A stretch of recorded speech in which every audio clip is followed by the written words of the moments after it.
I think that this is in adherence to international law under Article 51 of the UN, and I think that it's that this regime has posed a clear and present danger to U.S. troops for many, many decades. I mean, their entire ideology is built on this concept of death to America. One of their first actions that they did was to take over the U.S. embassy and hold hostages for 444 days.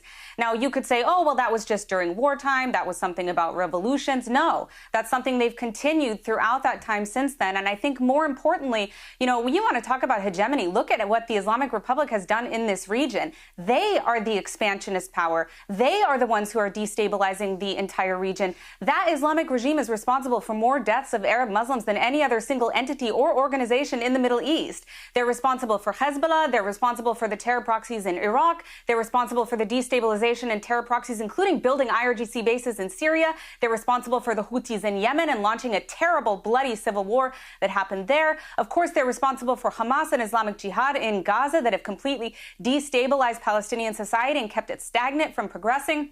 So there's a lot of things on the table here, a lot of examples of how this regime has expanded their influence, and that is by design. The ideology of the Islamic Revolution, the concept of it was to export the revolution. Those are their words, not mine. And that is exactly what they have done through their terror proxies and their efforts overseas. And it's not just the Middle East either, which is something that presses, or I rather makes the case for the military operation now. This is also in Europe. We know that the UK, for example, has been used in a way as a playground for money laundering for the IRGC. They have carried out assassinations and attempted assassinations, as well as attempted kidnappings on European citizens on European soil. And they've also done the same in the United States with the attempted kidnapping of Masih Alinejad. They've also attempted to carry out assassinations in Washington, D.C. It is not contained to the territory of Iran. And that precisely is the problem. Every action that Israel has taken has been in defense to the aggression and the attempt to eradicate the state of Israel, but also